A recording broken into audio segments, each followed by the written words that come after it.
Howdy, y'all. This is Proverbs 4 in the NLT for August 4th, 2023. My children, listen when your father corrects you. Pay attention and learn good judgment, for I'm giving you good guidance.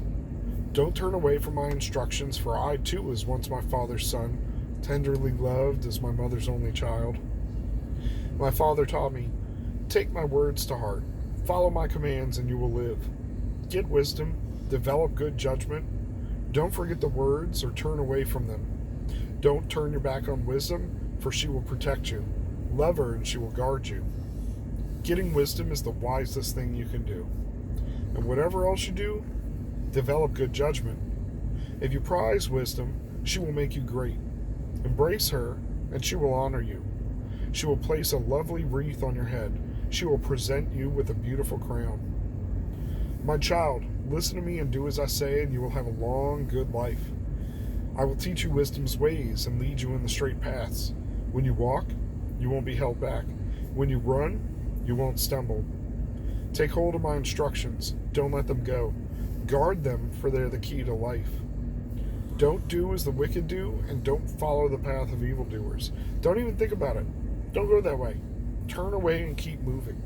For evil people can't sleep until they've done their evil deed for the day.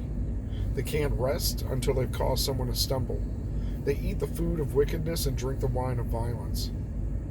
The way of the righteous is like the first gleam of dawn, which shines ever brighter until the full light of day. But the way of the wicked is like total darkness. They have no idea what they're stumbling over. My child, pay attention to what I say. Listen carefully to my words.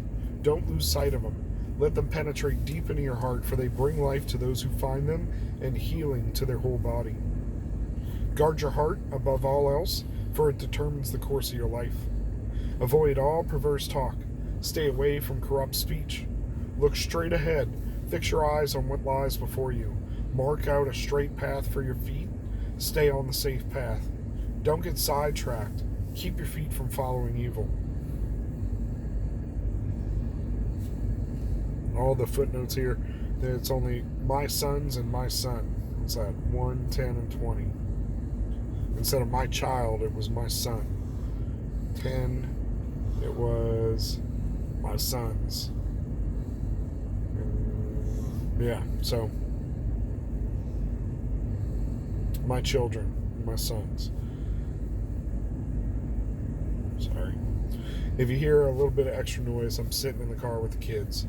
So when it's nap time, you just let the car keep running with the AC blasting, because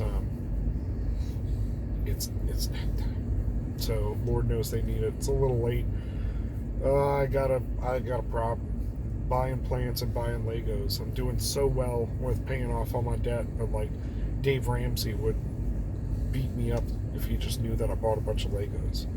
But to be fair, one was a gift that I know the bunny wanted and was clearance, right? So can't pass that up. Another one the kids paid for, it was also clearance. It was half off. Can't beat that, for the Super Mario set. And then I paid for a couple that I was encouraging. They bought some minifigs. We found another clearance deal that we just had to take. They're into the courses and the missions things right now with the tablet, so let them do their thing. But on children, right?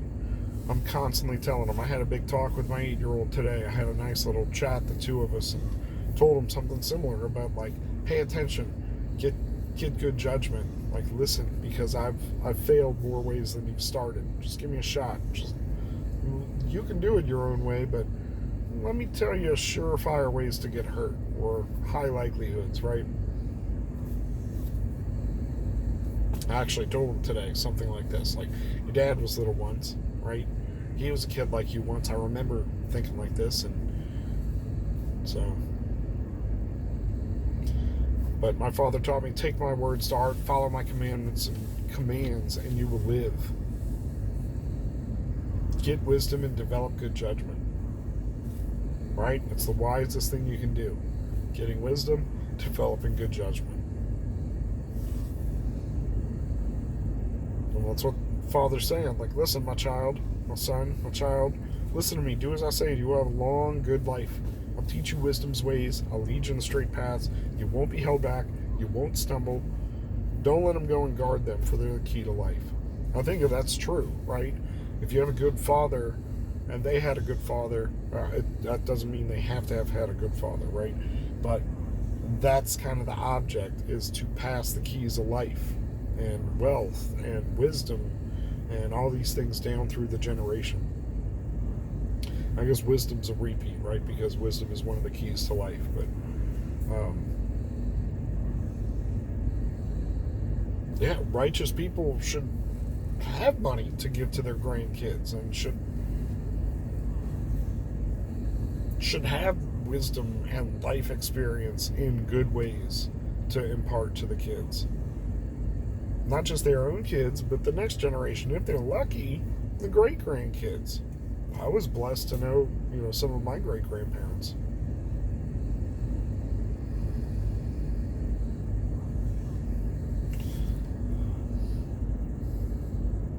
But yeah, constantly warning my kids. I mean, they see a lot because of all the YouTube, and I do try to shelter them, but just the same, it's hard these days. But a bunch of the nonsense going on in our culture and on the internet at large, it's right here. Don't do as the wicked do. Don't follow the path of evil doers. Don't even think about it. Don't go that way. Turn away and keep moving. Right? I've said it before. Like, stay on the path. Not supposed to be looking left or right. Not supposed to go shiny thing over here. Sparkly thing. What's that thing over there? But I really want that thing. You're supposed to keep on the path. Some things are not going to be for you. Some things are going to be for you that aren't going to be for others. Be grateful. But once we're part of our Father's household, right, we're not those bad kids anymore. We're not the ones that always got to do something before the day is out. Like, man, I haven't gotten in any mischief, haven't stolen anything, haven't cursed anything, haven't gambled. Stop picking on the 7 deadly sins, but we're looking at, if we did do those things, we're offering repentance and prayer over them. But what can you say? And I said this 2 or 3 back, but with this translation, I really do think it comes through. The way of the righteous it's like not like an example, like this little light of mine, I'm gonna let it shine. It's not that. Not the way of the righteous is like the first gleam of dawn. I think it can be. There can be a case made that, like, seeing a righteous man walk is like a light in the darkness, right? But here, it's the way of the righteous. The way. Let's see what happens if I hit this button. No, I'm going to have to use the U version thing. So we should look at that word itself.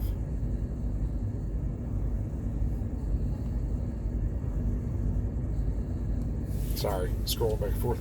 The way of the righteous is like the first gleam of dawn, which shines ever brighter until the full light of day. I think about, like, Charles Stanley and some of these pastors, that it's like they've been, rest his soul too, they've been following Jesus so long. I imagine that it's hard to not see that path, right? Because it's so bright.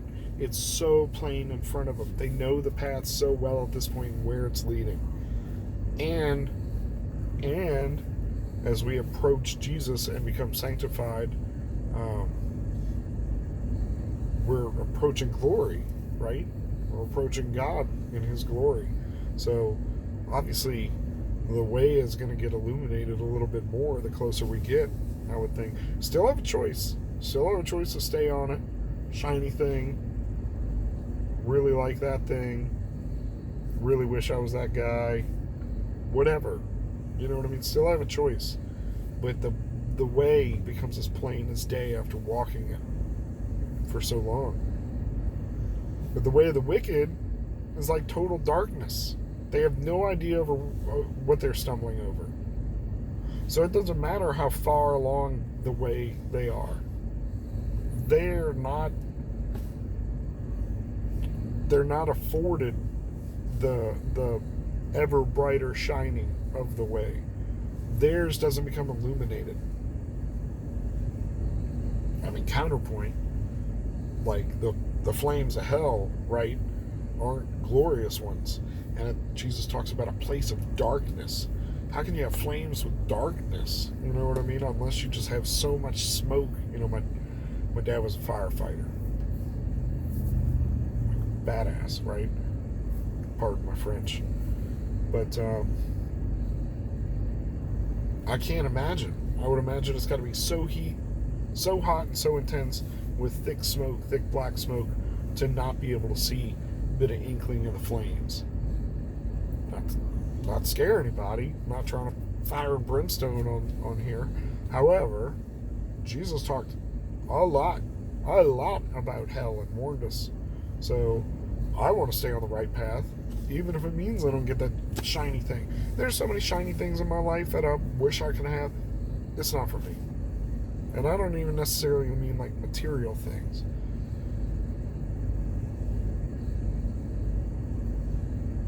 Because what I'm approaching is worth it. It's worth everything. And that's what Jesus said. You know, I got a buddy. He knows so much, and I think it's like he's speaking with Jesus. I don't know if he's saved, but I hope he gets there. And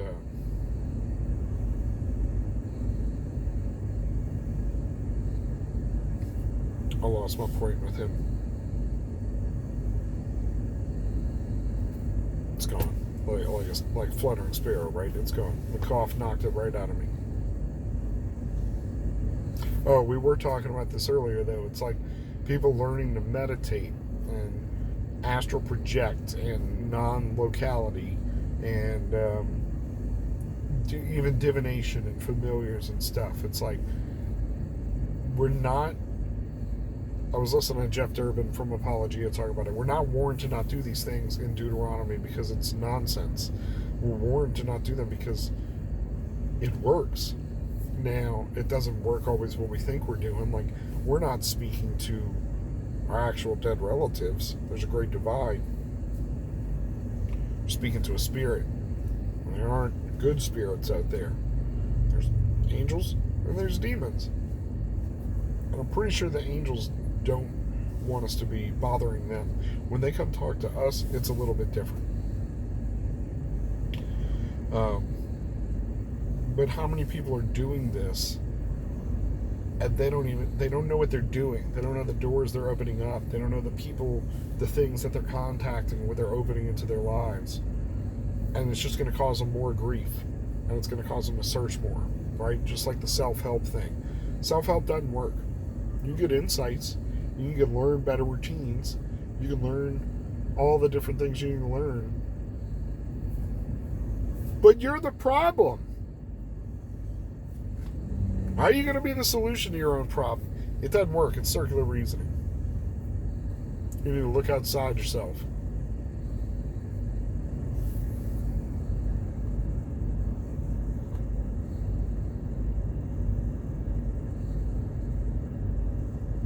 I think I'm getting a co-host here.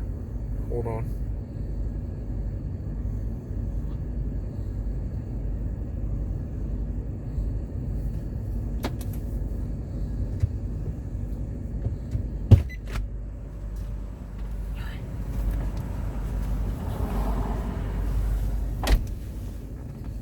Here he is.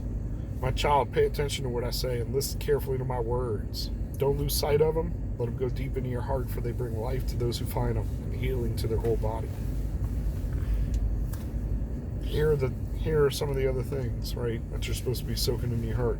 Guard your heart above all else, for it determines the course of your life.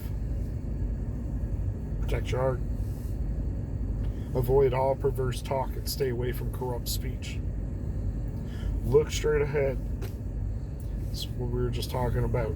That, where is it? The way of the righteous is like the first gleam of dawn, which shines ever brighter until the light of day. But the way of the wicked is like total darkness. They have no idea over what they're stumbling over. Point being is, as you're following the way, you're being righteous and you're approaching God, and the path gets more brighter and more plain and clear as day to you. So you know what the right thing is. It's easy for you to walk it. You still have a choice, right? But when you're in darkness, you stay in darkness. There's no, hey, it gets better. You understand? Yeah. So once you see the light, 25 through 27, look straight ahead. Fix your eyes on what lies before you. Mark out a straight path for your feet and stay on the safe path. Don't get sidetracked. Keep your feet from following evil. And sailing, I like to compare life to sailing, right? And it's hard to control. It's hard to stay where you're supposed to be when you're getting hit from the rear, especially from the rear side, rear quartering waves. But the way you sail is you pick out your waypoint. In this case, our light that we're navigating towards. And you just keep navigating in real time. And just keep the boat pointing at it. You'll get there. So, in the same way, mark out a straight path, stay on the path. We'll get home one day. So, gotta go check on this Raspberry Pi upgrade, get some schoolwork done. The Lego problem's real, y'all. It's like plants and Legos. I'll have to take a picture and post a short. We got 1, 2, 3 big sets. The Yoshi set that's discontinued. 3 Mario minifigure sets. The boot. If y'all played Super Mario 3, the boot, I bought it for $5. Again, a lot of the Mario stuff's being clearance out. What are you going to do? You can put your Mario in the boot. Is that it? I think we got one more thing. We got the mystery main figure things, if you haven't we got those 3. We got the boot. Oh, and the motorcycle. Tricycle. The younger begged me for it, and it was half off. Spidey and Friends. He's like, I already have Miles Morales. Brother can have him. I was like, what about Green Goblin, Hobgoblin? It's like, yeah, him. But I want this trike for $4.50. Have it, my son. But he also got a PJ Mask, Catboy, vehicle, and figure. So we already have way too many toys. That's the problem here. That's what I'm complaining about, is organizing Legos, perfect. Organizing more vehicles and Catboy toys, not great. But little dude's doing well. Made me really proud yesterday, jumping on his homeschool and this morning.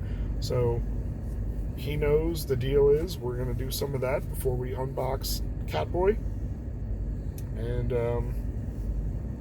the Legos, we're going to wait for Mommy to get home in about, an hour and a half. Because Mommy likes playing Legos too. So maybe we'll build some stuff together. Yeah? Okay. All right, high five. Go with God.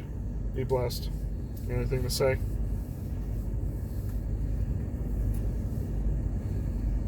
Not really. No. All right. Listen to instruction, my son. Listen to what I have to say.